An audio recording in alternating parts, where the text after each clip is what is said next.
Amén. La gloria sea a nuestro Señor. Amén, hermanos. Pueden tomar su asiento. Gracias por estar con nosotros en este día y regocijarnos en el Señor. Quiero decirles, hermanos, lo que decía hermana sobre los anuncios de la oración. Estamos orando los jueves por los enfermos. Si usted se siente enfermo, venga el jueves y vamos a orar por usted. Si usted conoce a alguien que esté enfermo, tráigalo a la iglesia y vamos a orar por esa persona enferma que se encuentra. Amén. No estamos seguros si Dios quiere que la persona esté sana en este momento, pero sí Dios nos manda a orar por los enfermos. Y vamos a dejar a Él que sea soberano y haga su voluntad. Pero nosotros como iglesia vamos a pedir que el poder de Dios fluya por medio de su pueblo para orar por los enfermos. Así que si usted quiere venir y no importa su enfermedad o su problema, está preocupado por un diagnóstico que le han dado, le han buscado, no le encuentran nada, véngase y vamos a orar por usted. No es humillante, amén, no es humillante orar por un enfermo. Si yo me siento enfermo, me encanta que mis hermanos pongan sus manos sobre mí y oren por mí, amén, ¿verdad? Oren por mí, porque el pastor también se enferma, la esposa del pastor también, no es superwoman, ¿verdad? Aunque I know she is, pero también se enferma, ¿verdad? Y también todos nosotros, hermanos. Entonces vamos a estar orando. El jueves pasado tuvimos un tiempo muy hermoso orando por algunos hermanos enfermos y vamos a seguirlo haciendo los días jueves, amén. Todos están invitados para eso. Vamos a, hermanos míos, a ver nuestras Biblias en el libro de Efesios en el capítulo 2. Vamos a despachar a nuestros niños a su clase en este momento. Por favor, Efesios capítulo 2, mis queridos hermanos. El título del sermón de esta tarde se llama Salvos según la manera de Dios. Yo creo, hermanos míos, que una de las cosas, o si no, por no decirlo, lo más importante en este mundo es saber que tú puedes contestar esta pregunta: ¿eres salvo? No te estoy preguntando, ¿eres religioso? No te estoy preguntando si crees en Cristo. Te estoy preguntando, ¿eres salvo? Si tú murieras en este día, estarías 100% seguro que irías al cielo. Y nos vamos a dar cuenta, hermanos míos, cómo el hombre muchas veces se engaña, creando un medio de salvación. De hecho, la palabra religión viene de la palabra religare, de latín. Religare, que quiere decir volver a ligar o a unir. O sea que el hombre, en su desesperación de volverse a conectar con su creador, ha inventado un sinfín de religiones para poderse tratar de reconectar con su creador, porque el hombre intuitivamente sabe que está desconectado de su creador. El hombre, desde que nace, ya nace con el foco apagado, con la luz apagada, incapaz de conectarse con aquel que lo creó, no por culpa de Dios, por culpa del hombre mismo, por culpa del pecado mismo. Y entonces el hombre se crea y se ha creado sin fin de religiones, de iglesias, de caminos, de decir, haz esto, haz lo otro. Estaba leyendo sobre ese grupo famoso de los años 60, The Beatles, ¿verdad? ¿Quién ha escuchado The Beatles, verdad? All we live is love, la, la, la, la, la. Bueno, todas esas cosas. Y pasaban, hermanos míos, estos muchachos, alguien le entregó a George Harrison, uno de los guitarristas, un libro donde venía la religión del hinduismo. Y este guitarrista comenzó a leerla y se interesó tanto en la religión del hinduismo que influyó a los otros integrantes de los Beatles, a John Lennon y Paul McCartney y todos, que se fueran a la India para encontrar, según ellos, el alto conocimiento y a Dios. Y se convirtieron al hinduismo. Y cuando ellos se convirtieron al hinduismo, toda esa facción que ellos tenían, bien guapos, bien arregladitos, con todo, se volvieron como hippies,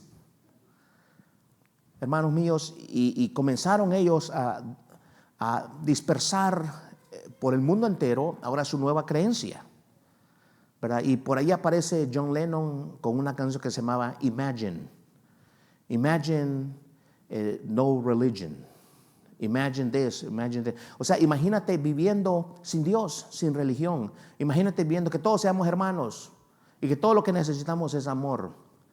No, hermanos míos, esos son los engaños según la manera del hombre para llegar a Dios. Pero hoy, a través, gracias a Dios por su palabra, nos vamos a dar cuenta que el hombre es salvo no según la manera del hombre, sino la manera de Dios. O sea que si una persona quiere saber de Dios y conocer verdaderamente a Dios, tiene que saber cuáles son los términos y condiciones de Dios, no mías, no suyas. Y quiero que me acompañe en el libro de Efesios, en el capítulo 2, versículos 8 al 10. Vamos, ¿qué les parece si leemos juntos esos versículos? Dice: porque por gracia sois salvos por medio de la fe, y esto no de vosotros, pues es don de Dios, no por obras, para que nadie se gloríe, porque somos hechura suya, creados en Cristo Jesús para buenas obras, las cuales Dios preparó de antemano para que anduviésemos en ellas. Regresémonos por favor al versículo principio, donde dice: porque por gracia sois salvos. Mire cómo comienzan los términos de Dios para ser salvos. Usted y la persona que usted conoce que no saben cómo ir al cielo, hermanos míos, nos dice que la salvación, o para ser salvo o para llegar al cielo, es primero por la gracia de Dios. Hermanos míos, la gracia de Dios simplemente significa un favor inmerecido de Dios para quienes no lo merecen. Quiero decirles, mis queridos hermanos, que nadie en el mundo entero, no importa cómo se vista, cómo hable, cómo se parezca, o las obras que haga, o lo que diga, nadie es salvo por sus propias obras o por sus propios méritos. Nadie puede ir al cielo si no es por la gracia de Dios. Y esto, hermanos míos, es una realidad, porque Dios, hermanos míos, por su misericordia, su santa influencia sobre las almas, los convierte a Cristo. ¿Sabía usted que usted no buscó a Dios, ni yo busqué a Dios? Dios nos buscó a nosotros. Usted no vino a Cristo porque usted quiso hacerlo, es porque el Espíritu Santo le trajo le compuso convicción en su corazón y le dijo: eres un pecador y no tienes remedio, estás perdido. Y el Espíritu Santo le levantó la mirada y dijo: mira hacia la cruz, ahí está tu salvación.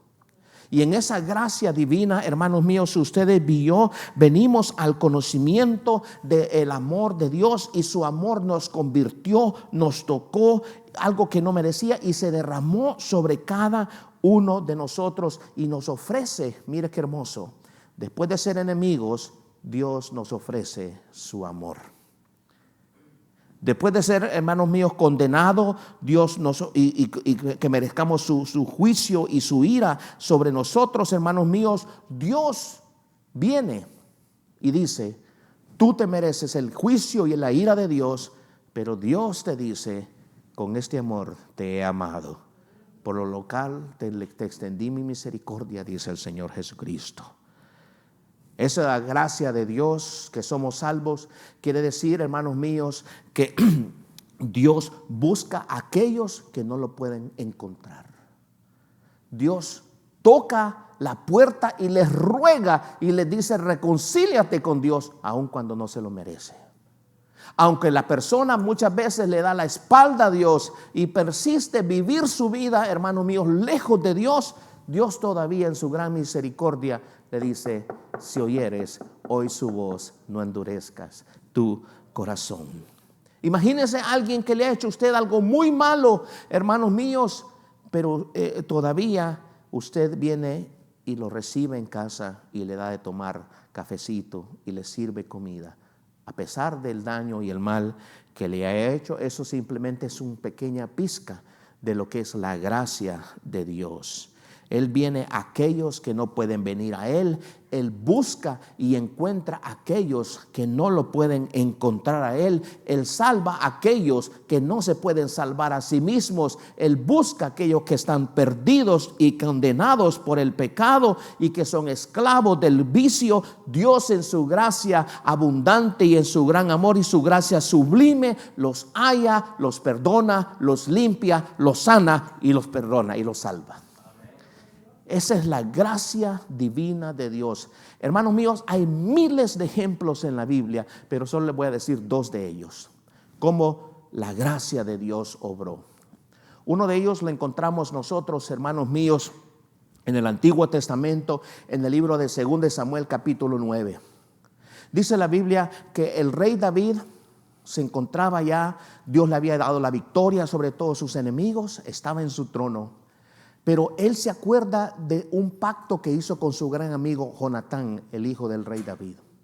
Y viene y dice la Biblia que antes de que David subiera al trono, hubieron más o menos unos 7 años de aférrima guerra entre la casa de Saúl y la casa de David, porque el linaje de Saúl no quería soltar el trono cuando Dios ya se lo había entregado a David. Pero viene Dios, le da la victoria sobre todos sus enemigos.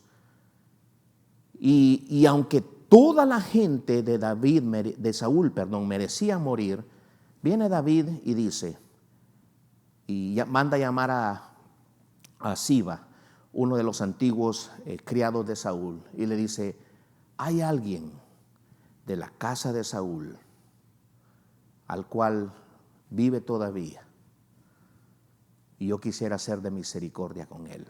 Y le dijo Siba: oh sí, señor, hay uno. Él se llama Mefiboset, el hijo de Jonatán. Pero, señor, este hombre vive en la ciudad de Lodebar. Lodebar quiere decir desolación. Y este hombre llamado Mefiboset es un hombre, ¿cómo se llama? Incapacitado, porque su criada, que lo tenía una vez corriendo, el niño se le cayó de sus brazos y sus piernas quedaron paralizadas por el resto de su vida. Él no puede caminar, es decrepitado. Entonces este hombre viene, David, y manda a llamar a Mefiboset. ¿Se imagina usted este Mefiboset que se había vuelto ¿cómo se llama? Un mendigo en las calles pidiendo por un bocado de pan, sin poder caminar, viviendo a las expensas de la gente todo el día y sabiendo que había muerto Saúl, había muerto Jonatán y que ya había perdido él todo derecho del reino, hermanos míos, y le manda a llamar David, el enemigo de su abuelo Saúl? ¿Qué podía esperar Mefiboset? La muerte, la cárcel. O sea que añadiendo a toda su pobreza y su miseria, ahora el rey lo mandaba a llamar. Y cuando llega ahí al castillo del rey David, viene David y le acerca y le habla al corazón y le dice: de ahora en adelante, por amor a Jonatán tu padre, tú nunca más tendrás hambre. Ahora vas a comer a mi mesa todos los días. Y es más, te voy a quitar esa ropa y ahora te vas a poner vestidos reales. Y de ahora en adelante nunca más pasarás hambre. Hermano mío, ¿se imagina usted ese Mefiboset cuando no tenía esperanza ni nada? Y lo único que esperaba era la muerte. La gracia del rey le alcanzó. Hermanos míos, usted y yo éramos como Mefiboset. Habíamos perdido toda incapacidad para caminar, para andar en esta vida. Andamos pobres, perdidos en nuestros delitos y nuestros pecados, pero Jesucristo nos mandó a llamar. Y cuando te mandó a llamar, te hizo sentarte en lugares celestiales. Y ahora, gracias al Señor Jesucristo, usted y yo andamos satisfechos y saciados. No tenemos ningún hambre de nada más, porque Cristo ha suplido todas nuestras necesidades. La gracia de nuestro Señor Jesucristo me alcanzó cuando yo no merecía nada. El segundo ejemplo de la gracia de Dios lo encontramos en el libro de Hechos, capítulo 9. Dice la Biblia de un hombre mendigo. Ahora nos vamos a pasar a un hombre religioso. Su nombre, Saulo de Tarso. Y dice la Biblia que este era un hombre celoso de su religión. Era tan celoso que perseguía a los cristianos, hermanos míos, hasta las casas, y dice que respiraba amenazas de muerte sobre ellos. De hecho, cuando estaban apedreando a Esteban, el primer mártir por la causa de Cristo, toda la gente ponía sus ropas a los pies de Saúl, y este Saulo, dice la Biblia, que consentía con su muerte. En otras palabras, él estaba de acuerdo: maten a ese desgraciado. Saulo de Tarso perseguía a los cristianos, pero muy religioso, muy celoso de religión. Él no podía soportar que una nueva secta judía llamada los nazarenos, que seguía a ese hombre que había muerto en una cruz hace un par de años atrás, ahora esta nueva, por así decirlo, enseñanza ponía en riesgo y amenazaba su religión ahí en el templo. Pero este Saulo, que era un hombre moralmente intachable, su justicia se basaba en sus buenas obras, en su religión. Y aunque como fariseo, ¿verdad? Y ese era el problema de los fariseos de ese entonces, se creían más limpios que otras personas, más dignos que otras personas. A pesar de eso, este hombre estaba sucio ante los ojos de Dios. ¿Y por qué estaba sucio? Porque dentro de su corazón había odio contra Jesucristo y contra todos sus seguidores. Estaba sucio. Pero él pensaba que estaba limpio, porque había un hombre lleno de odio en su corazón, lleno de odio contra sus seguidores, hermanos míos, y por seguir a Jesucristo no merecía más que la condenación de Dios. ¿Cómo va a perseguir a aquel que murió por él en una cruz? ¿Cómo va a perseguir a aquel que dio su vida por él en la cruz? Pero él lo hacía, y no solamente eso, metía en la cárcel a todos que se atreviera a creer en Jesucristo. Este hombre merecía, hermanos míos, la muerte de parte de Dios, merecía que Dios lo condenara en el infierno, pero en su gracia infinita, en su gran amor, Jesús se le aparece y le dice: ¿por qué me persigues?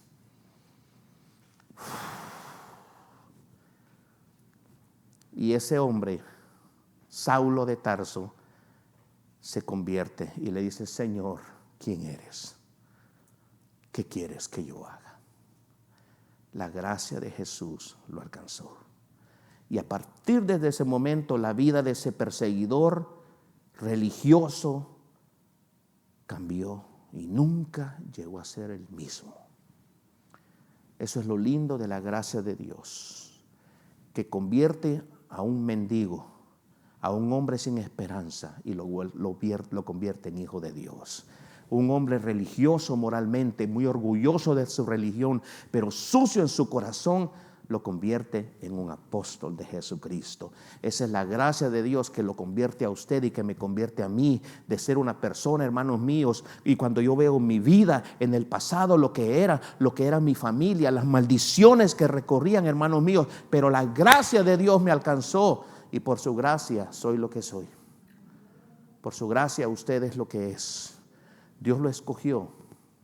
Tal vez no todos en su familia son salvos todavía, pero Dios lo escogió a usted y le alcanzó en su gracia, en su misericordia. Y eso es lo que hace la gracia de Dios, que toma a una persona perdida, muerta, engañadora, depravada, condenada, le muestra su gracia, su misericordia, su amor, y la persona, hermanos míos, comienza a amar al experimentar el amor de Dios en Jesucristo. Y ahí vemos a la segunda parte. Somos salvos por la gracia de Dios, dice, por medio de la fe. Y esto no de vosotros, pues es don de Dios. Sigamos el versículo 9. Dice ahí, no por obras. Quiero que se detengan ahí por un momento. Hemos visto que los términos de Dios para ser salvo es por su gracia. Nadie va al cielo porque se lo merece. Vamos al cielo porque Dios nos lo regala. Pero esa es la parte positiva. La parte negativa es que dice, no somos salvos por obra. ¿Qué quiere decir obras, mis queridos hermanos? Obras es todo aquello que el hombre se propone hacer. Una empresa, un proyecto, cualquier producto, ¿verdad? Cualquier cosa realizada con sus propias manos, con su propio arte, con su propia industria, con su propia mente, con sus propias acciones. Cualquier cosa que el hombre quiera hacer para salvarse, la Biblia dice, no eres salvo de esa manera. Ninguno de nosotros, hermanos, ningún ser humano podrá salvarse por sus buenas obras. La Biblia es clara en cuanto a eso. Las buenas obras hablan, hermanos míos, el esfuerzo humano que cualquier persona pueda hacer para poner su esperanza y salvarse por sí mismo. No importa qué tan santo una persona perezca, no importa cuán comendable sea su vida, no importa cuán sacrificada sea su vida, no importa cuán santo parezca ser, mis queridos hermanos, no importa, hermanos, la actividad religiosa que la persona tenga, hermanos míos, la Biblia dice que nadie se salva por obras. Desde la antigüedad, hermanos míos, mucha gente ha querido salvarse por sus obras. De hecho, había en las naciones que rodeaban a Israel, naciones paganas, donde les habían enseñado que adorar a ídolos como Moloch, Baal y la diosa Acera. Oigan bien, estas naciones les habían enseñado a los que creían, ¿verdad?, en esa salvación por obra, que tenían que sacrificar a sus propios hijos. ¿Se imagina, hermano mío, qué acto más detestable tener que tú sacrificar a tu hijo para ganarte el favor de Dios? Y hermanos míos, dice la Biblia que habían reyes de Israel, entre ellos estaba el rey Acaz. Imagínense que su esposa se llamaba Bezabel. Dice la Biblia que este rey Acaz hizo pasar a sus hijos por el fuego. O sea, los ofreció a los dioses falsos, queriendo ganar una gracia, un favor de los dioses. ¿Qué se imagina eso, hermano? Ofrecer a alguien tan querido, tan apreciado para ti, con tal de ganar su salvación, con tal de ganar el favor de Dios, sacrificar a un hijo. Qué terrible, qué abominable. ¿Por qué? Porque las religiones falsas dicen, haz esto, haz lo otro, sacrifícame, págame, víveme. Pero Dios dice, consumado es. Ya el precio está pagado. Hay alguien que pagó el precio por tu pecado y ese es Jesucristo en la cruz del Calvario. Consumado es. Ya la ira de Dios está satisfecha en Jesucristo. Cualquier otro medio que el hombre quiera realizar para salvarse, para obtener el favor de Dios, hermano mío, es una abominación delante de Dios. Porque ya el sacrificio perfecto ya se hizo en la cruz por nosotros, hermanos míos. No tienes que sacrificar nada, hermanos míos. No tienes que pagar un voto. No tienes que pagar una promesa, hermanos míos. Eso se llama el esfuerzo del hombre. Obras, obras, obras, obras. Y esto lo vemos desde el principio. ¿Se acuerda usted cuando Adán y Eva pecaron delante de Dios? ¿Qué hicieron Adán y Eva inmediatamente después que pecaron contra Dios? Se dieron cuenta que estaban desnudos. ¿Y qué corrieron a hacer? Corrieron a agarrarse hojas de higuera y se hicieron unos delantales, ¿verdad?, para tapar su vergüenza, porque dice la Biblia que descubrieron cuando pecaron que estaban desnudos y tuvieron vergüenza. Y eso es lo que produce el pecado, trae vergüenza. Si usted se fija, todo pecado que el hombre comete lo hace a oculta porque le da vergüenza. Y eso es lo que produce el pecado. Pero viene Dios, ¿y qué hizo Dios? Dice la Biblia que les quitó esas hojas de higuera que ellos se fabricaron, obras. Yo voy a cubrir mi pecado. Yo voy a resolver mi problema del mal con Dios. Viene Dios y tuvo que sacrificar a un animal y le vistió de pieles. Sin saber a Adán y Eva que Dios ya estaba preparando el futuro sustituto por nuestros pecados. Un animal era un sustituto por el pecado. Dios tuvo que derramar la sangre de un animal. Abel lo entendió muy bien. Por eso le ofreció a Dios más excelente sacrificio que su hermano Caín. Porque Caín, ¿cuál fue el sacrificio que él hizo? Él agarró de las frutas, de las verduras, de su trabajo en el campo. No hay duda alguna que Caín era un buen agricultor, ¿verdad? Había sembrado lo mejor. Y dice la Biblia que le ofreció a Dios lo mejor del campo, de las frutas, de las verduras. Pero ¿cuál es el gran problema? Que lo mejor de ti no es suficiente para con Dios, hermanos míos. Lo mejor de mí que le puedo ofrecer a Dios no es suficiente, no por obras. No es suficiente. Por eso Dios desechó el sacrificio de Caín y miró con agrado el sacrificio de Abel. ¿Por qué? Porque Abel no hizo nada. Simplemente tuvo que matar y sacrificar a un pobre animal inocente que no tenía culpa del pecado de ellos. Eso es lo que hizo el Hijo de Dios. Sacrificó a su Hijo en una cruz por ti y por mí. Cristo no merecía morir en una cruz. Cristo no merecía pagar por nuestro pecado, pero lo hizo por ti y por mí. Él pagó el precio. No por obras, para que nadie se gloríe. Bien dice la Biblia en el libro de Hebreos: sin derramamiento de sangre no hay remisión de pecado. Tiene que derramarse la sangre, y la sangre tiene que ser perfecta. Por eso se acuerda usted en el libro de Éxodo cuando Dios mandó al ángel de la muerte y Dios le dijo: tienes que poner la sangre en los dinteles, y cuando el ángel de la muerte pase y vea la sangre, no va a entrar y no va a matar a nadie. ¿Por qué? Porque la sangre del Cordero los protegía. Hermanos míos, cuando tú crees en Jesucristo por fe, la sangre de Jesús viene y se aplica en los dinteles de tu corazón y la no te toca. Amén. ¿Por qué la gente no puede ver eso? Porque solamente se puede revelar por el Espíritu Santo. Por el Espíritu Santo. No hay rescate. Sus obras no te pueden rescatar. Mis obras no me pueden salvar. Mi pecado solamente es cubierto por la gracia del Señor Jesús. ¿Qué pasaría si usted y yo nos salváramos por nuestras obras? Dice la Biblia: para que nadie se jacte en su presencia. Si el hombre puede salvarse siendo bueno, quiere decir que el hombre iría al cielo por sus propios méritos. Y el hombre diría en el cielo: bueno, yo estoy aquí porque me las supe todas, yo soy muy bueno. Nadie se va a poder jactar en la presencia de Dios. Lo primero que usted y yo vamos a hacer una vez que estemos en la presencia de Dios, hermanos míos, no va a ser darle la mano, no va a decirle: gracias, Señor. Lo primero que vamos a hacer postrarnos de rodillas ante su presencia diciendo: bendito sea, Señor, gracias a ti estoy aquí. Gracias a ti estoy aquí. Para que nadie se gloríe. Desgraciadamente, el hombre es muy orgulloso.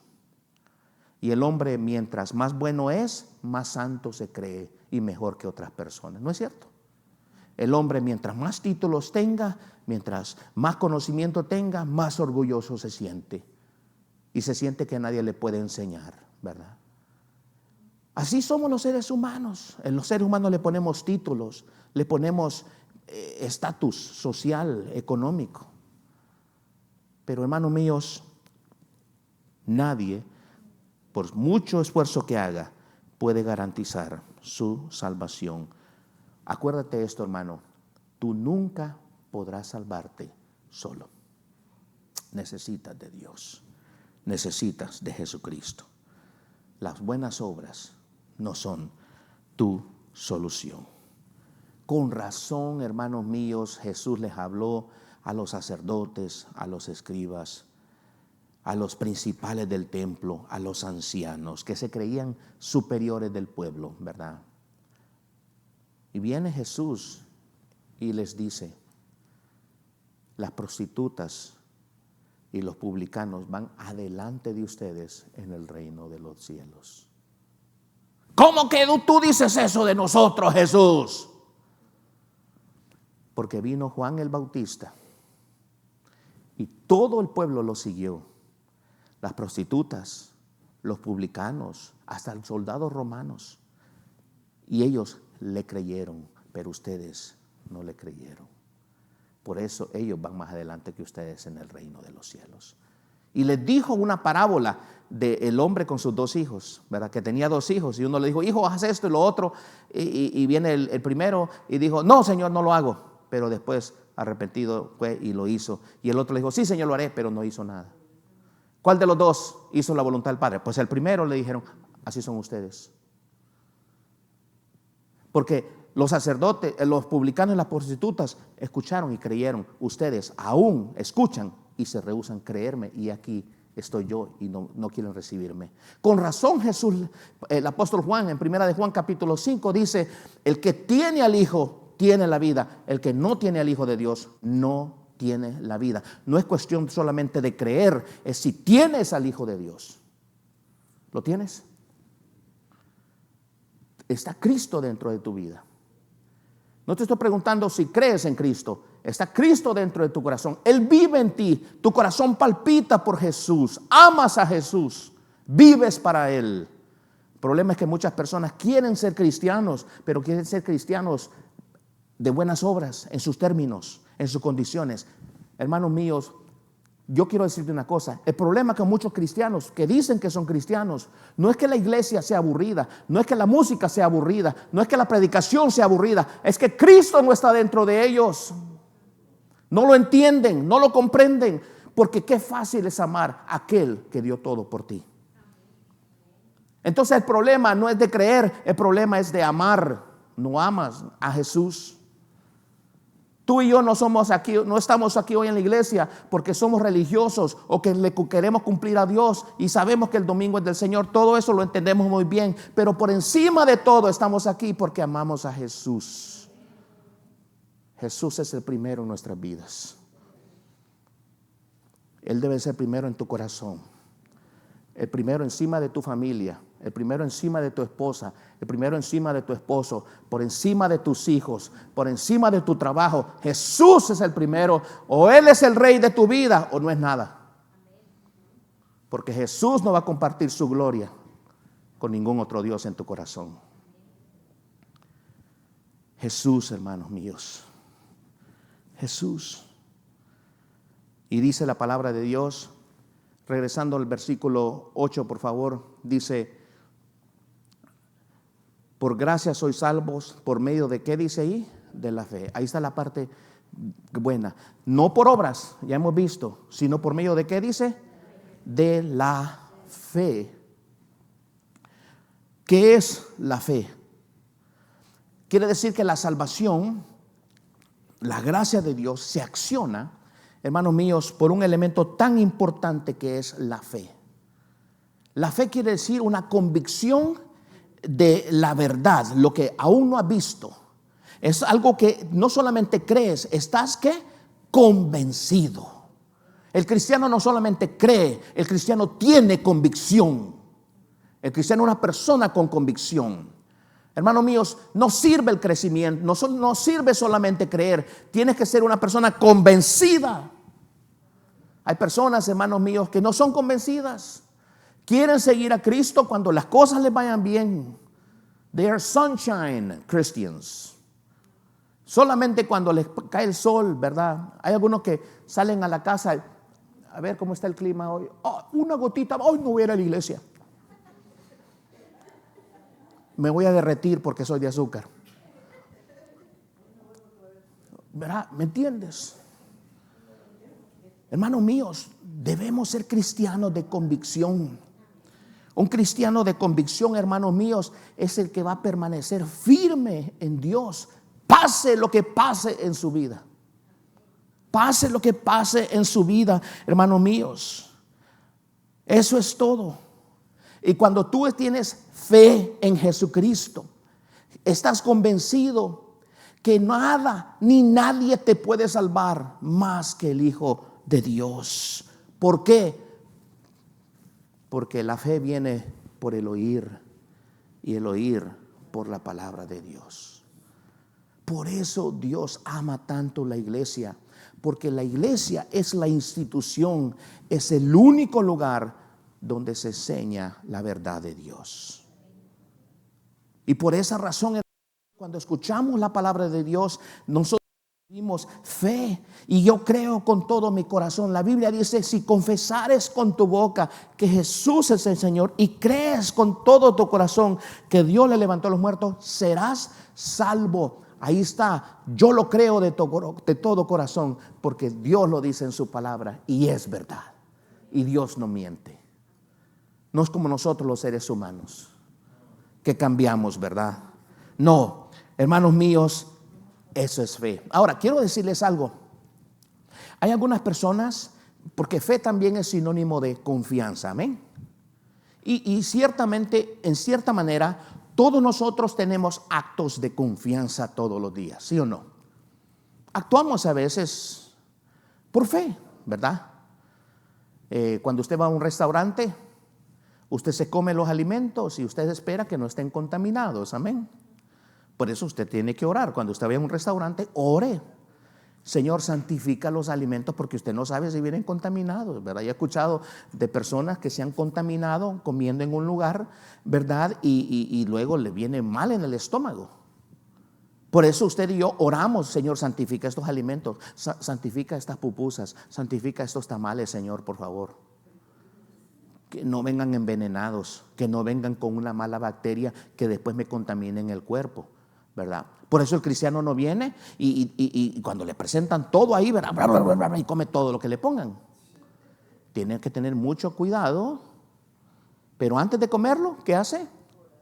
Ora y da gracias a Dios. Pero bueno, la gente hace actos de fe y dice: bueno, me como esto, ¿verdad? Y ya está.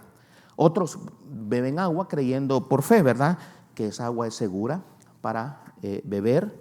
Otros tienen su fe y su confianza de que la medicina que están tomando, ¿verdad?, le va a caer bien a su organismo, ¿verdad? Otros tenemos confianza de que el dinero que está depositando en su banco, el banco no se lo va a robar, ¿verdad? Que usted no va a ir al día siguiente y los millones que tiene en el banco ya no se le van, los millones de centavos, ¿verdad?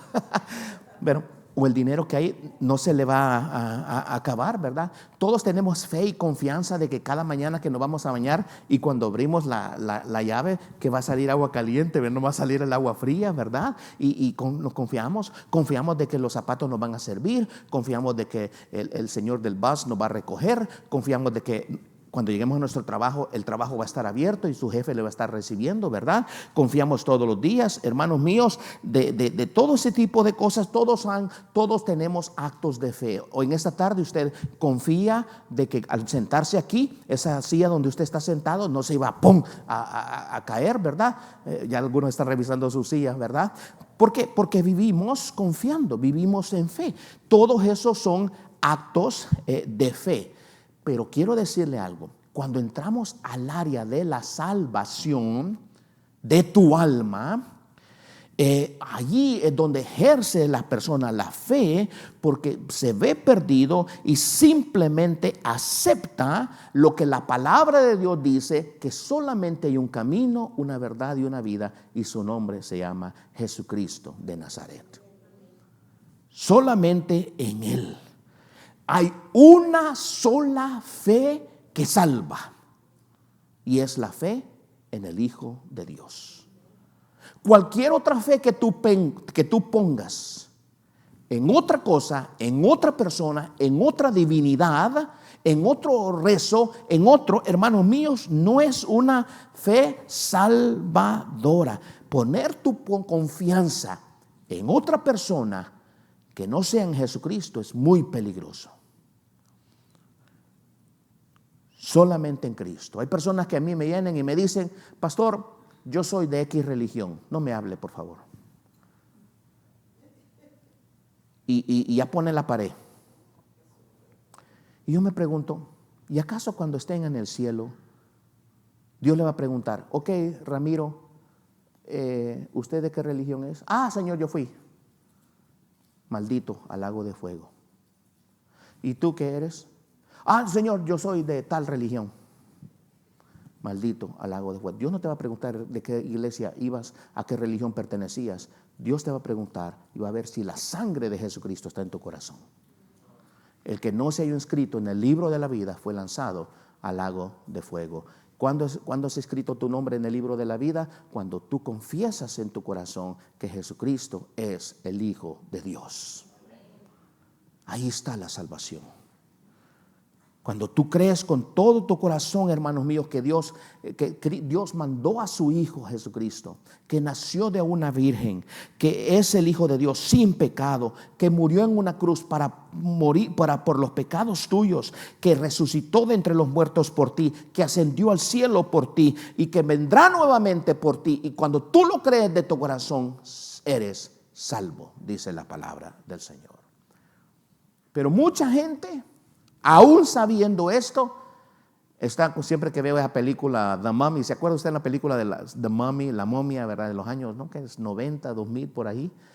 Me daba risa que cuando entra ahí a las pirámides, ¿verdad? Y le aparece la momia, había uno de los que estaban ahí, y entonces viene él y se saca la cruz, ¿verdad? Y empieza a rezar en latín, ¿verdad? Para que la momia se le espantara, y ve que la momia no se espanta, y luego se quita la cruz y se saca la estrella de David y comienza a orar en hebreo, ¿verdad? Y ve que la momia no se va y se quita la cruz, también la estrella, y se saca la luna de los musulmanes y empieza a rezar el Corán, ¿verdad?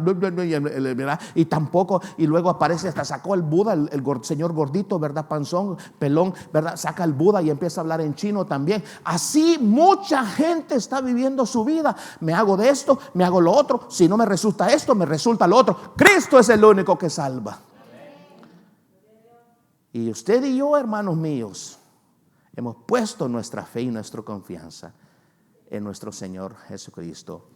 Por gracia, díganlo conmigo, porque por gracia sois salvos por medio de la fe.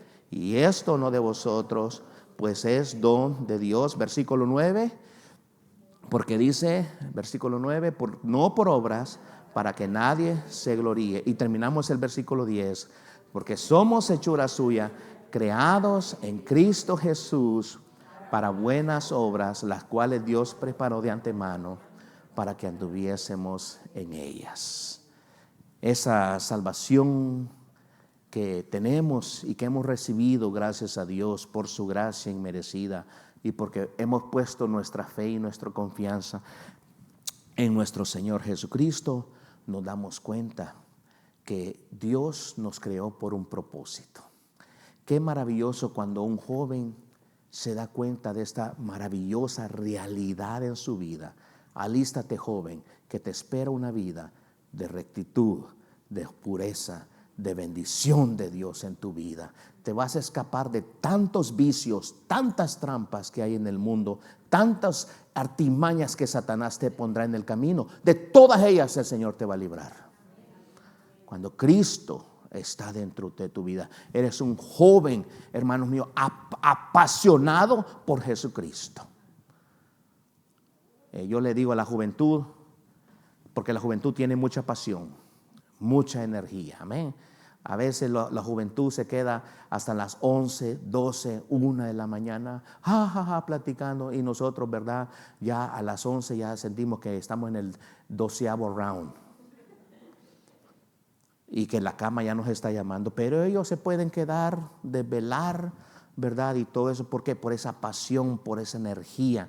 Es hermosa la juventud. Hermanos, ¿te imaginas que Dios use tu intelecto, tu pasión, tu energía, tu juventud para la gloria de Jesucristo? Te aseguro, vas a llegar a los 50 años, a los 60 años y vas a andar como Caleb, ¿verdad? Que andaba 80 años, pero se sentía todavía vigoroso y saludable. Yo ando a la mitad del tiempo, ¿verdad? Y aún así me siento vigoroso y saludable por la gracia de Dios. Espero que el Señor me dé muchos años más. Pero hermanos míos, eso es lo lindo, ¿verdad? De la gracia del Señor. Quiero terminar con esto. En el año 1829, un hombre llamado George Wilson en Filadelfia, él robó el correo estadounidense y asesinó a una persona en el proceso. Wilson fue arrestado, fue llevado a juicio y fue declarado culpable y condenado a la horca. En aquellos tiempos estaba la horca. Algunos amigos, familiares intercedieron a su favor, pidiéndole al presidente Andrew Jackson que intercediera para que no lo condenaran a la horca.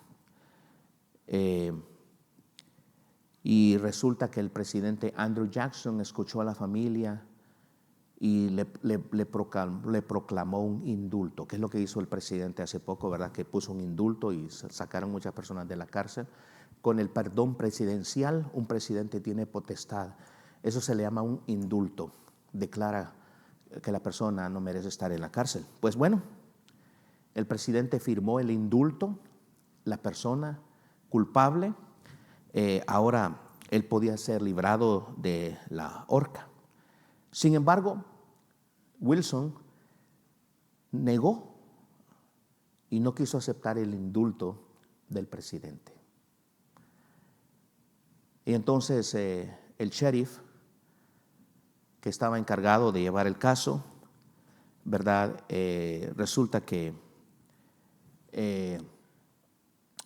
al ver que Wilson no aceptaba el indulto del presidente, él simplemente rechazó, ¿verdad? Eso, y al final fue ejecutado. Ahora aquí viene la enseñanza de esto, hermanos míos, porque el Tribunal Supremo dijo que un indulto simplemente es un documento, pero es difícil poner en libertad a una persona que reconoce que no se lo merece estar libre.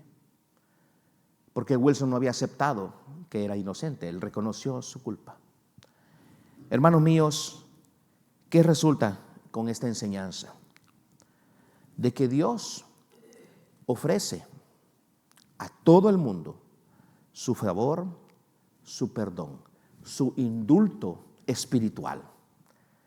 You are forgiven. Estás perdonado. No tienes que hacer ninguna obra. No tienes que hacer nada. Simplemente cree en el Señor Jesucristo y serás salvo tú y toda tu casa.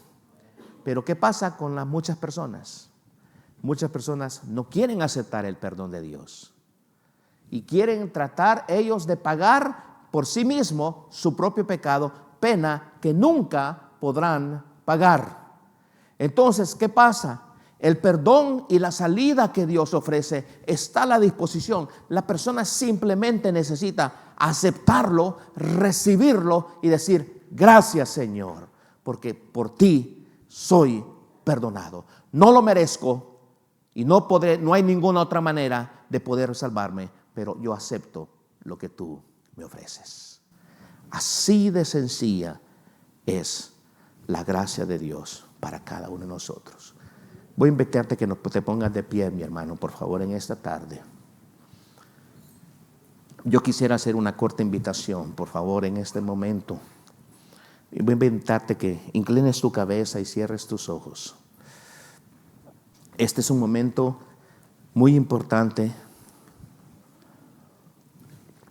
en el que Dios, si llegan los niños, hold it there, a los niños que nos detengan ahí. Es un momento muy importante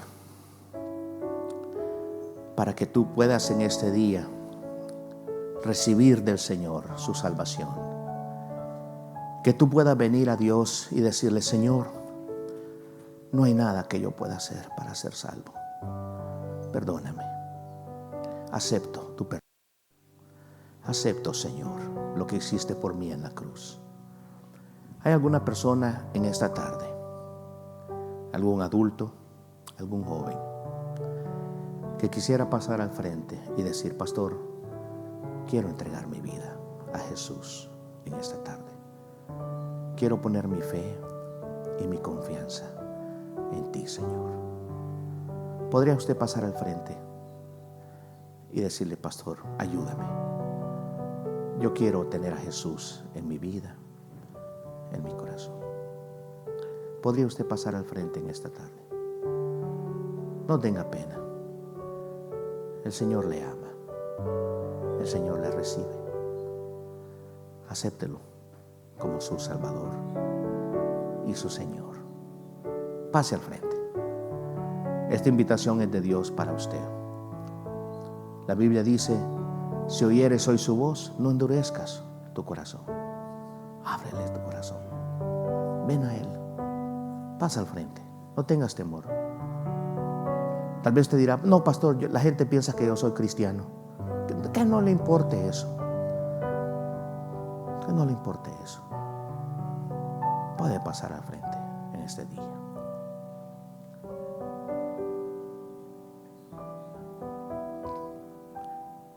Una segunda invitación es para aquellos que sí son creyentes, pero que no están viviendo de acuerdo a nuestro Señor Jesucristo. Quisiera pasar al frente y consagrarse a Él y decir: Señor, yo me quiero consagrar más a ti. Yo quiero dedicar mi vida a ti. Podría pasar al frente y decir: pastor, ore por mí, yo quiero consagrarme más a Cristo.